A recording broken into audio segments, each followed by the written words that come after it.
I said this the other day, and somebody with a little more sympathy to the church than I apparently had exhibited said, the church, like many, is just afraid of change. And it's hard sometimes to know how to deal with change. They've been around for 2,000 years. It took them 350 years to apologize for condemning Galileo. So, and it was obvious that Galileo was right. And so it's just hard for them to deal with change. But that's why I stay in the church and why I try to convince people to become, to come stay in the Catholic Church, because they need voices. I mean, just to say, there's another way. For instance, the church just changed its position on limbo. So they can change. Yeah. Make no sudden moves, though, is what you're saying. No, they don't make sudden moves, and there's a value to that. I mean, they've got problems, but there is some value. Well, one of the things that I found very illuminating and helpful in the book is the chapter on Protestantism. And it's always good, really, to see yourself as another group sees you. So it was Kathleen's view of us as Protestants was very interesting to me. And you have a lot of good things to say about the Pilgrims. And I pointed out to Kathleen that we in the United Church of Christ, we are what happened to the Pilgrims, which she said she didn't know. No. And you can see what can happen to Pilgrims. Pretty soon they are marrying lesbian and gay folk because they're progressive. And we are, in the United Church of Christ, we are the Pilgrims without the hats. That's who we are today. And you make the point, and I think it is a very well-made point, that a lot of Protestant progressives forget all of the sources of their progressivism, and they just remember the civil rights movement, which, and you say that is not the only source of Protestant progressivism, that there are other sources. And I want to read a passage from the book where you say what those other things are. And then what I'd like to ask you is, if you think that these 3 points, which I thought were extremely well crafted, might form the basis for some kind of more universal plan for the relationship of faith and public life. So I'm going to go, and for those of you who buy the book, I highly recommend page 93. So let me just read that. Now, you say that the civil rights movement was not the beginning of the progressive Protestant tradition, though it did represent some flowering of very core ideas, and you name 3. So I want to read that section. What are these 3 ideas? I believe there are 3 specific Protestant beliefs that have driven progressive and reform-minded causes throughout American history. First, the legitimacy of protest created the conditions necessary for revolution, all the while establishing an example for future reform movements. Second, the spiritual equality of all individuals created a model for political equality and set in motion the series of rights movements that continue to expand the circle of freedom in America. Third, and finally, the notion that as the creation of God, we have the potential to perfect ourselves and the society in which we live. And this has been essential to driving people towards greater justice. Now, I think that is true of us as Protestants, but I think this yearns towards the universal. And I wondered what you thought of that. Well, I hope it yearns towards the universal. Certainly protest is very much part of Protestantism, but, the Pope is always critiquing state national governments for what it's doing. It's criticized the United States government, for instance, for the war in Iraq. It's criticized the countries of the more developed countries for what they've done to the undeveloped part of the world. So I think protest is a very valid part of the world universal experience. 20 years ago, I started something called the Robert Kennedy Human Rights Award, and I've seen people of faith all over the globe stand up and protest. And I think it's a particularly important part of faith because if you're part of a community of faith, when you protest, you realize there are others that are with you who will have your back, who will support you, which is often difficult when you're going to protest. And so you want people of faith to be with you. And I think that's, number one, totally very important.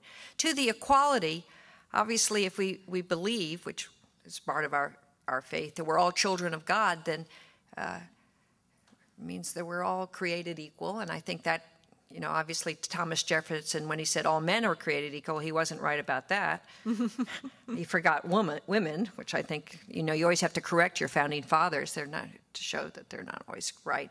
But the equality of all of is critically important. And I think that's, also the idea that the God it lies within each soul is so important. And I think you're right about that. And obviously the third, that we can always improve. That we all see that as part of the American ideal, where there's so much self-help, self-improvement. We're going to get better. The whole idea of the city on the hill is we're going to be a shining light for all the world to see. And I think that's a very exciting idea. It's not universally accepted. As you know, in the Catholic Church, we go through periods where, we're supposed to, where there's more of a retreat from the world, and then there are other periods where we want to be engaged in the world.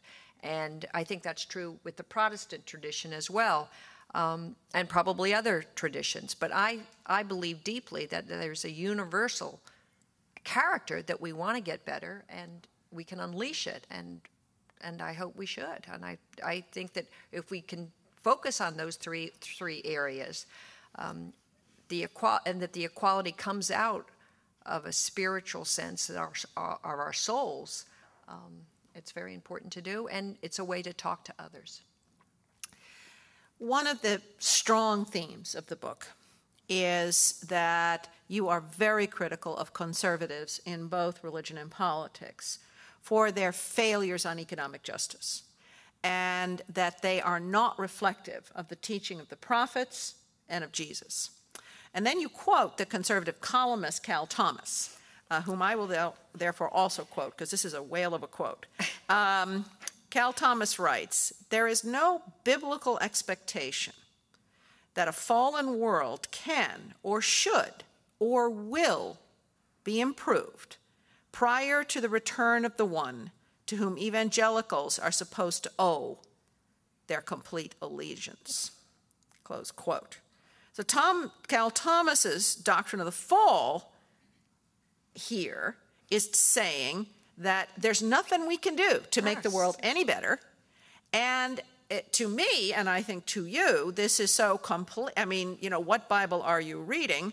But what do you say to people who challenge you and who, from this conservative economic perspective, and who are so blinded to the economic message of the Gospels and to the Hebrew Bible? It's a very good question what you say. My experience is that talking is not always the best way to teach, very frankly. That really seeing and experiencing is a better way to open people's eyes. And I also tell the story in the book about my conversation with Rick Warren, which maybe would be worthwhile sharing with you today. Rick Warren, as some of you know, wrote a book called The Purpose-Driven Life. It sold 25 million copies.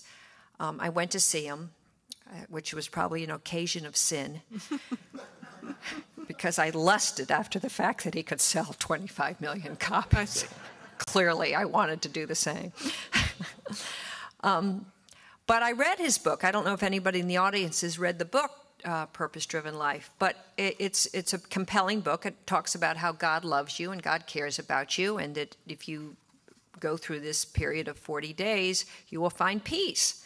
And I said, but that's, I read the book, and there was no mention of the poor and the sick, the disenfranchised, the immigrant.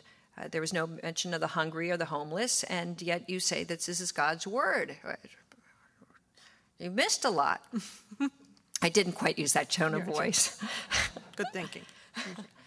And of course he said, and of course I'm telling you because he said, you're right. You're right, Kathleen. He had figured this out before I told him. He had been pointed out a little, and I'll tell you how he found out. And he said, I have to repent. And he is now doing a lot in Africa and in Saddleback. But he said two things, he said, I missed it all. And why did he miss it, is the question. And how did he come to see what's going on? He came to see what's going on because his wife, the minister's wife, was reading Time magazine, and she saw children with AIDS from Africa. And she looked at these pictures, and she couldn't understand them because her theology had been that anybody who had AIDS was sinful, was deserved the pain and suffering they got because they had sinned. And she looked at these children and she said, but they haven't sinned. And she tells the story of how she kept looking at the picture and then putting it away because she didn't want to look at it. It didn't fit her theology. And finally she said, she rolled on the floor, she was so upset, and she said, God is trying to tell me something. My theology is wrong. And she got interested in AIDS. And for a number of years, her husband, the great Rick Warren, he tells the story. I love the guy because he's so honest about his own past. Says, that is for you. You are not allowed to bring your passion into my church. You can't talk about AIDS in my church. And she finally got to him. But in other words, it took a while. It wasn't just an argument. It was seen. It was understanding. And he then described how he did two things. He said, look at Kathleen, if you're in Saddleback, California, there are not a lot of poor people. So I didn't see anything that was not part of my experience. And then he talked about his religious tradition, which is what you're referring to, that 120 years ago, the Protestant church split between the evangelicals who got more interested in personal relationship to Jesus on one hand, and the mainline Protestant churches, your church, who got more interested in social justice, and they split. So he told about how he had read the Bible for 25 years and had never seen the 2,100 passages that called us to care for the poor and the justice. Just didn't see it. So it says to me that it's not just an argument that opens your heart. Clearly those arguments had been around. But it took his wife, and it took the pictures, and then he went to Africa, and it opened him up. And so when you ask, how do I approach it,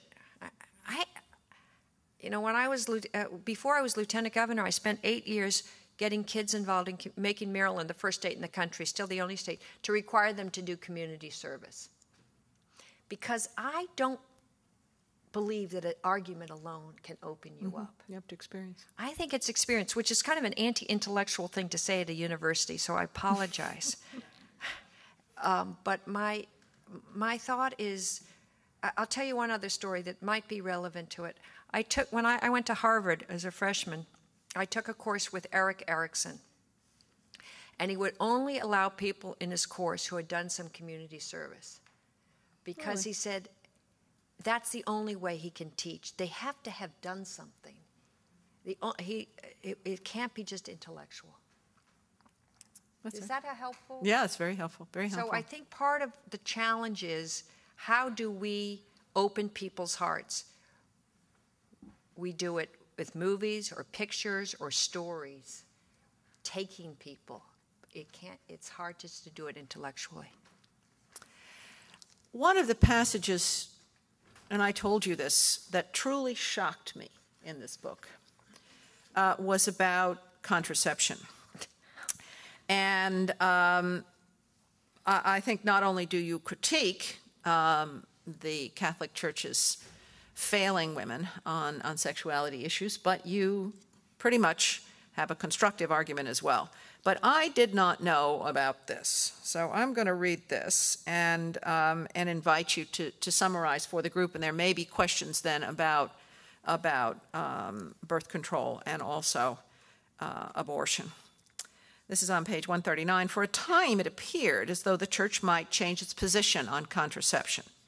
In 1962, Cardinal Montini, the future Pope Paul VI, put together the Papal Birth Control Commission to make recommendations on whether or not the church should change its position on birth control and what effect that might have on papal authority.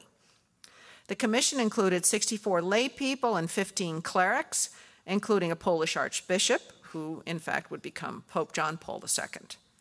After a 4-year process, the committee decided that while declaring birth control permissible would in the short term undermine church authority, the Vatican should do so nonetheless, because it was simply the right thing to do.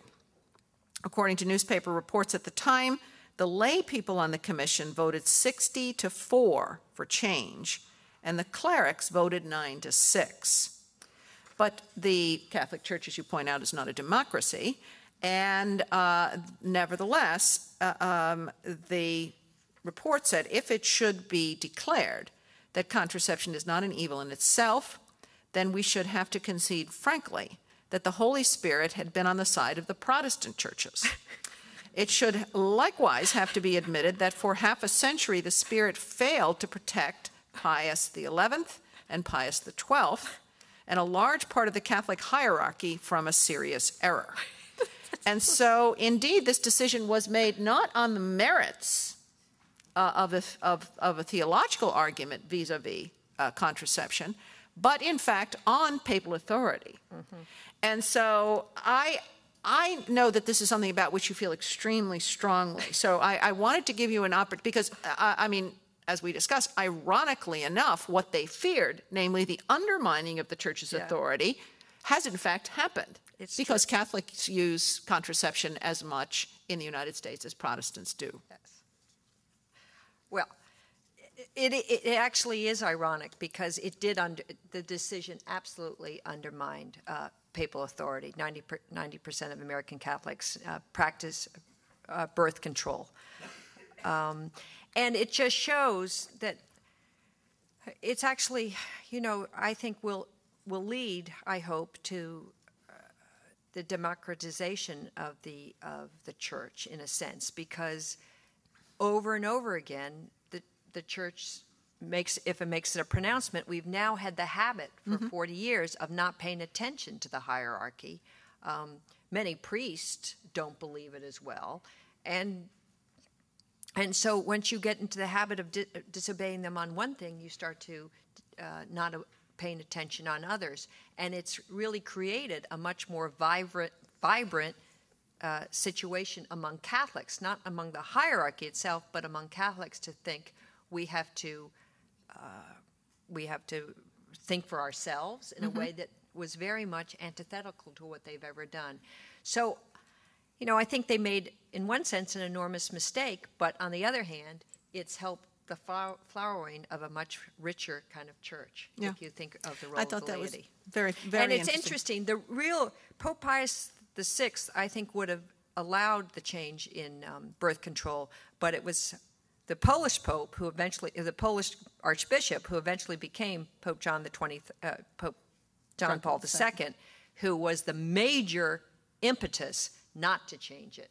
And I think, Pope John Paul II is a great hero to many, but I think he has really been very detrimental to the role of women in the church, and because of it, the church is so large and has such a big moral voice to the role of women in the world. Yeah. And I say that, which is very unfortunate, because he's done he did a lot of good things on communism, but I have to say, I think communism would have fallen of its own weight, and the real challenge is how women are treated, and he was on the wrong side of history on that one. Finally, I did find one thing with which to disagree with you, and that is the section where you say that secular folk on the left and religious folk on the left got a divorce post the Civil Rights period. And I would like to challenge you on that, because I don't think that's what happened. What I think happened is that the folk on the religious left just started talking the language of secularism when they were in the public square. That they didn't so much get a divorce as they did become lazy.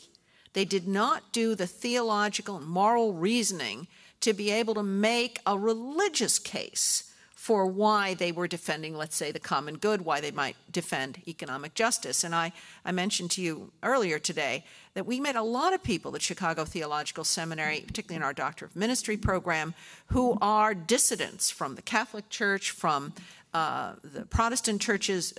We have a Jewish Christian program. We get people who are of many faiths who are strongly protesting against the very things you're protesting, but they don't do it in the language of faith. They do it in the language of secularism. So I was inviting you to reflect on that, because I think it's not a divorce, I think, as much as it is flabbiness on the part of the religious left.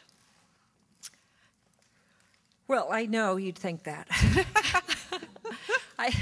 I think there are two. I really do. I think you raise a very, very good point. I do think that there are a number of people in the religious left who are strongly religious and involved in the public square. I think you quoted earlier the Catholic Church's doctrines on war and the economy, and that was very much based on theology and quite eloquent and quite good. Mm-hmm. I think that there's people such as Jim Wallace and Sojourners Magazine who clearly make the connection between their faith and public life.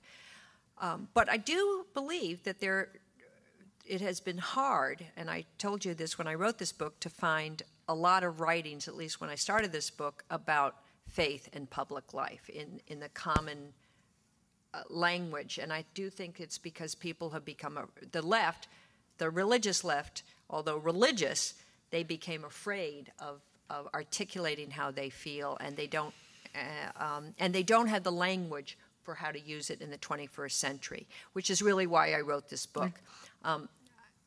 I believe very much that it's important to have I'm religious, I'm a believer, I go to church, I want my children to go to church, and I want, and what I do in public life very much comes out of my faith.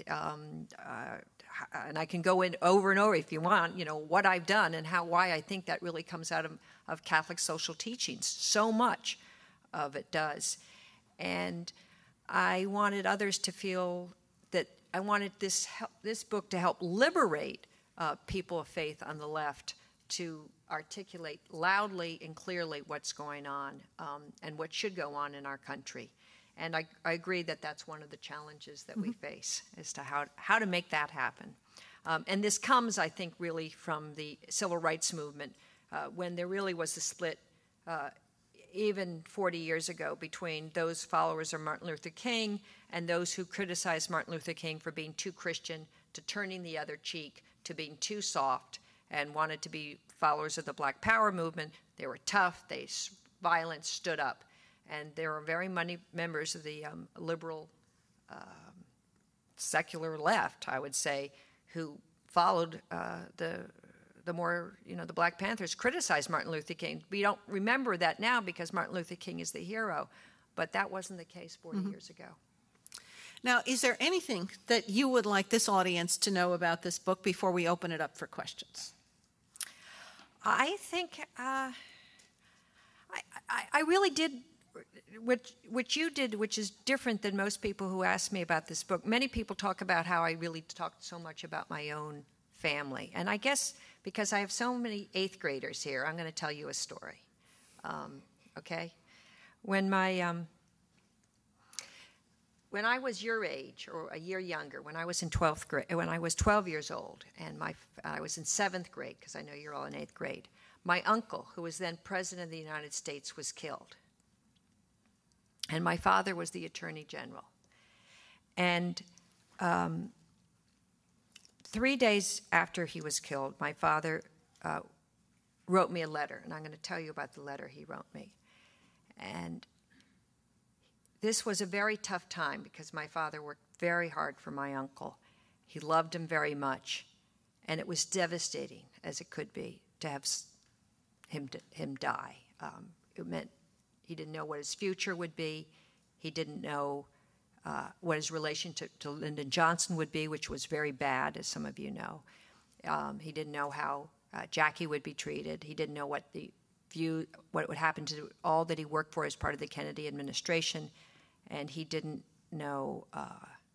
And there was a lot of people around that day, because it was the day of the funeral, that he had to pay attention to, because there were world leaders from all over the globe. But he took time out to write me a letter, and I'm going to recite to you the letter, and it's in the book. He said, "Dear Kathleen, I think you understood that Jack died and was buried today. As the oldest of the Kennedy grandchildren, you have a special responsibility, a responsibility to my cousin John and to my brother Joe. Be kind to others and work for your country. Love, Daddy." And I thought, when I think about it now, he wasn't bitter, and he wasn't angry, and he wasn't full of revenge. He was talking about being responsible and being kind and working for the greater good, going forward. And I thought what a wonderful sense of faith that was. And I hoped that what he taught me about how you go forward when there is tragedy was a beautiful, beautiful notion. And that, I think, is faith at the best. So if you ask me what I'd like to share, it was that story, because it's about when I was your age. Well, I'm sure all of you would like to engage Kathleen at this point. We have a mic right there. So those of you who have a question, please avail yourself of it. And we have really plenty of time. Hey, can you hear me? Sure. Okay. Thank you, Kathleen. I really enjoyed your presentation, and I listened very well to what you said. Sorry. Okay, to start off with, well, even before you told the story or the letter and everything, I could see your father kind of talking through you, because I remember seeing the Time Life photograph of him and all the children at the house of Hickory Hills, or kneeling down praying with the rosary. And over the years, past few years, I got to meet Rory, who spoke about AIDS, and I got to meet Robert Jr., that spoke, about the environment, and Christopher and his wife, who does great things for Chicago and everything. And they're so good to everybody that come across them, and they're so sincere, and they're so soft-spoken for what they believe and what they want to accomplish.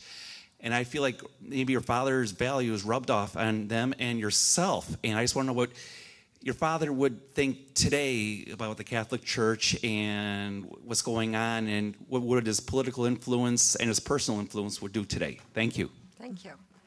Well, I think he would. I think he would be very disappointed with the Catholic Church. I mean, he actually. I was in Rome 2 years ago and talked to a cardinal who told me that my father went to Rome at one point and was trying to get the Pope to pay more attention to the issues of the Third World. And even when the Church was doing better at that time, he was still saying, you can do much more. And he was always, as he would always, be pushing people to do better. And I think that the Church is not doing as well as it can. I mean, I think it's very, very sad about our Church. There are, and by the Church I mean the hierarchy, because I think there are wonderful priests and nuns and laity all over the world who are doing great, fabulous work. But the headlines are going to, I think, the bishops who are not doing such good work.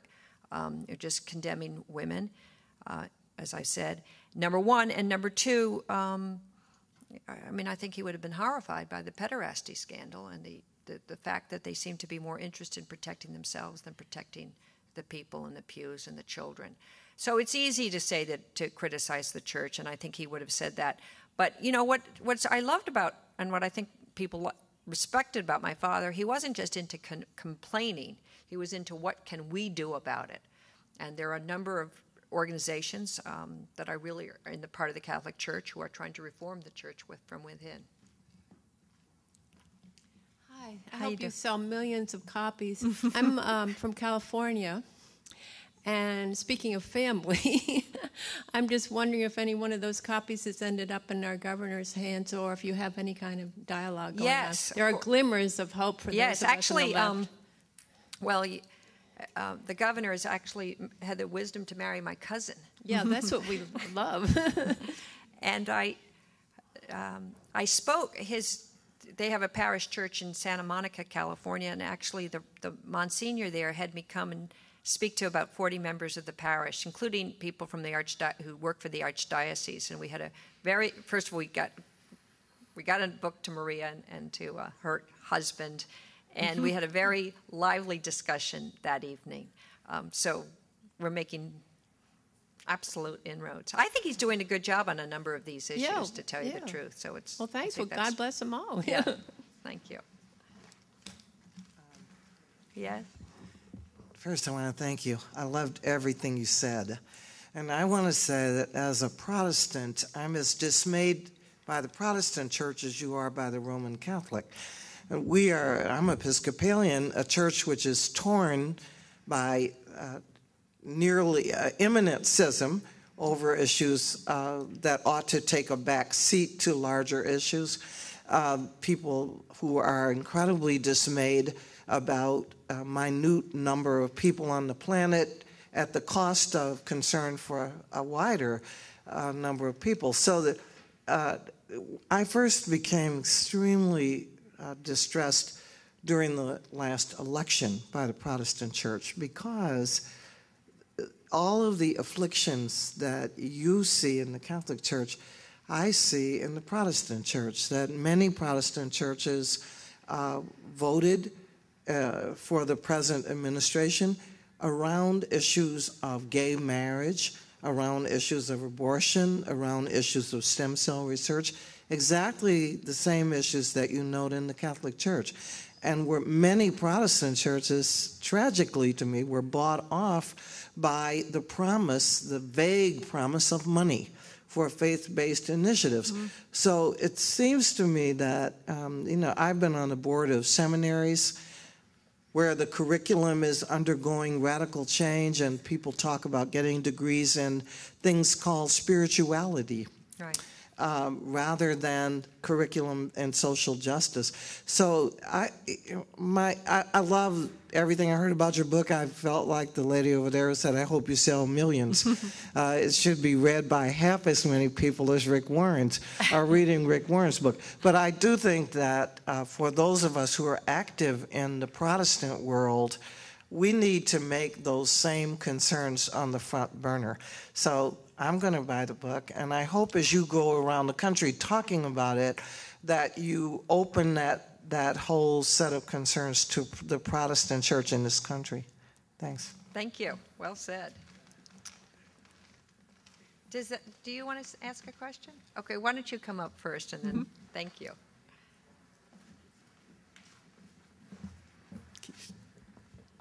Do you get any negative responses from people because of this book? Oh, yes. Yes, actually, I'm sorry to say this about my own church, but when my publisher sent the book to the Catholic press, they got a letter back saying we couldn't possibly allow ads to run because we're here to promote piety, not thinking.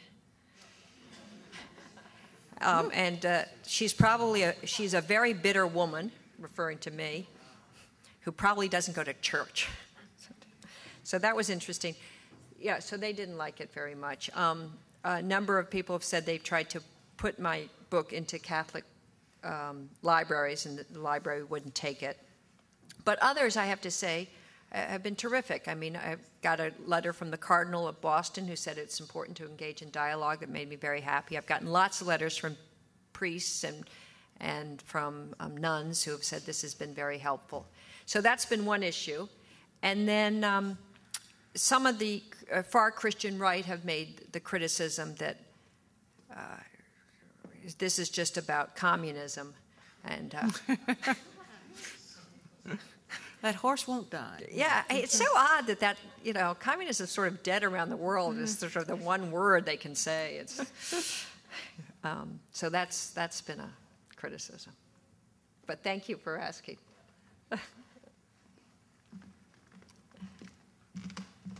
Thank you for coming. I remember the year that I was 10. I had brothers who could play Little League ball and could be altar boys, and of course I could do neither. And I felt a great sense of injustice as a little girl. And I had my chance when the visiting Monsignor came to our school, and I asked him, Monsignor, do boys and girls have a different soul? And of course he said, oh no, my child, we are all equal in the eyes of God. And of course I followed up, then why can't girls be altar girls? Which he exploded, and of course for me challenging Holy Mother Church, and there was a trip to the principal's office involved. And but it struck me that I was on to something at that age. And I wondered ever since then, in looking at the hierarchies that our beliefs get translated through, how we get to this sense of God's equality, that God's eyes do see us as equal. And this is where Catholic social justice takes its notion that we are all equal in the eyes of God. And I wondered, how do we as Americans, who have this sort of rugged sense of individuality that has pushed us from sea to shining sea, how do we reconcile that with this notion of God's equality? How do we get to that in order to do the things we need to do to look after those who are less fortunate than we may be? Thank you. That's a very beautiful question. Actually, I think Susan, would you like to answer that question? That's what we were talking about earlier, and then I'll Yeah, I think you're naming a problem, but you're also naming the hope. Human beings are not God. We are finite. But we have been created in the image of God, so I draw hope for reform. I draw hope for revolution from the fact that oppressed people, for women, African Americans, the third world, gay people say, I'm in the image of God and you can't do that to me. And so I find this the most hopeful thing is that people take that and say, there is a higher law. There is a command for community. And that's,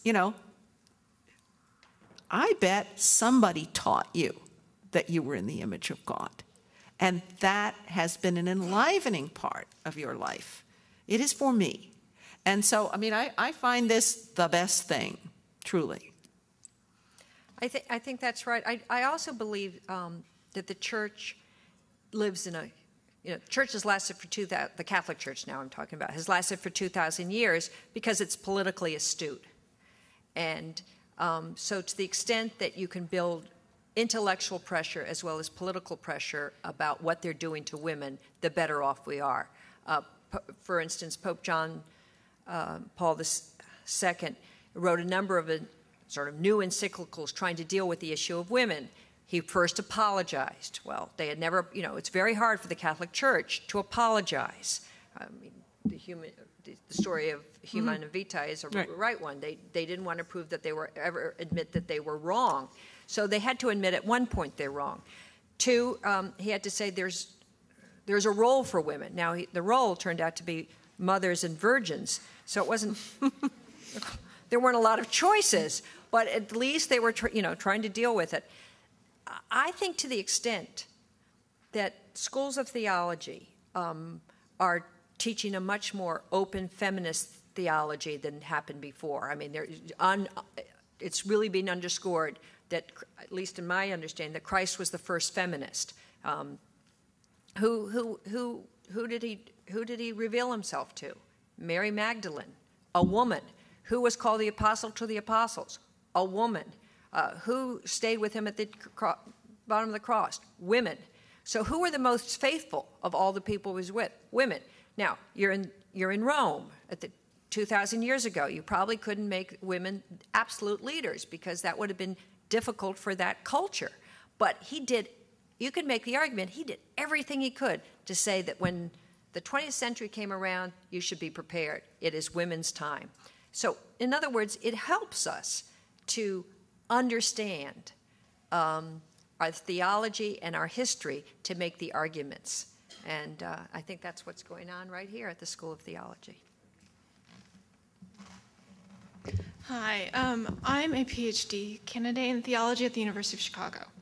And I have had the opportunity to teach as an adjunct at various Catholic universities around the Chicago area. I've usually taught Introduction to Christian Theology, Christology, and that sort of thing.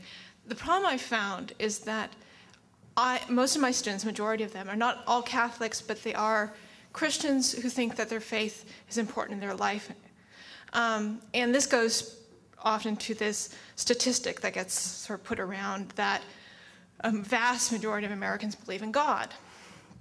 The problem I found is that there is a jaw-dropping ignorance among students coming in from 18 to 25 about their own faith.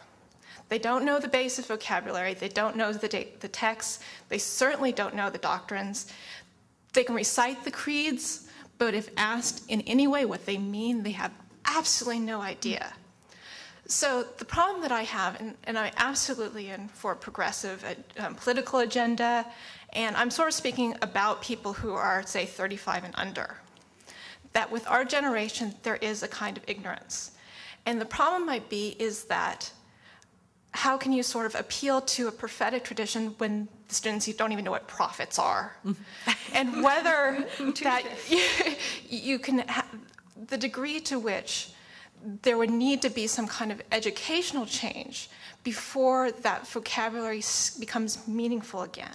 Because I think that there's two things. One is that there was this, among the secular left, sort of a discomfort with religious language. My mother is an ex-hippie atheist who cringes when anybody mentions anything about Christianity, which is kind of ironic since her daughter's a theologian.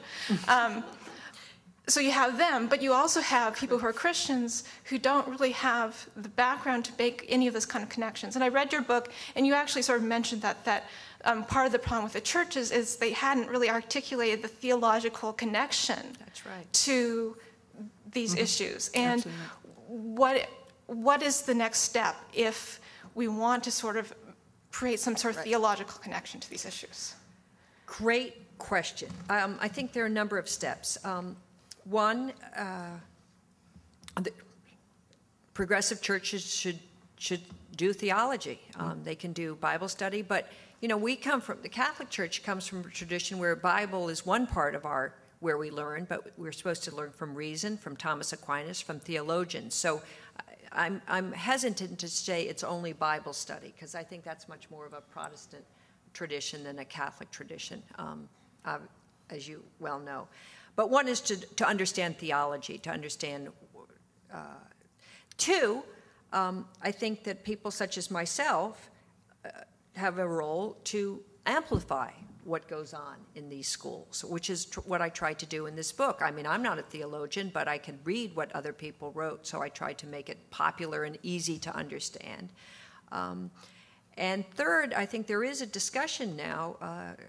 I think Stephen Prothero, I think it's written a book that says, should we be teaching the Bible or should we be teaching religion in public schools? And I think it's a really good discussion. I think it's easier to do in some public schools than others. It's probably easier to do in those schools in which religion is not as important. I think it's tougher to do in schools where religion is really important because the discussion revolves around people's most deeply held beliefs. But I think it's valuable, and I think that there's more shows on television now that allow for discussion. I think it's, I think there is this religious revival going, so we will start to understand our past a little better. I hope. It's interesting to me. Do we have another question? Yep. Do you have another question? Oh, okay. Good for you. All right. Come on, gang. Those middle school kids. Yeah. Good for you. Carry the day.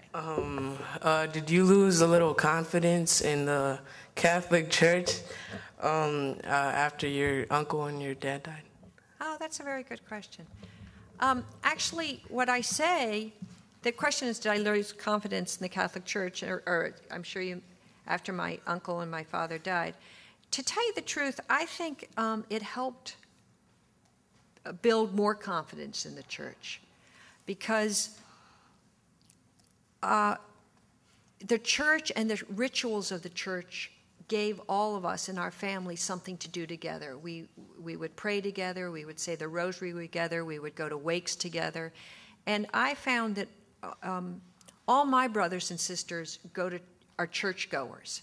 And most people our age aren't as much as this one family. And why is that the case? Because when you've been struck by tragedy after tragedy and challenge after challenge, a faith in God and a faith in and the rituals were a great source of comfort. So, and that's what I found. The people who are in war or people who are in tragic situations find faith more easily than those who have just lived lives that are much easier. Let me say in conclusion, I found it very interesting that you remarked that I did not focus on your family. Yes. And I've been thinking about that since I've been sitting here. And I'm a great admirer of both your father and your uncle. But I know you. Thank you. And I heard your voice on every page. And I think they certainly taught you. But this book is you. Thank you. And it's great. So let's get a start on those 25 million copies, because there are books for sale out there, and Kathleen will be there to sign your book, and there's a little refreshments, and let's just build the sales. Thank you very much.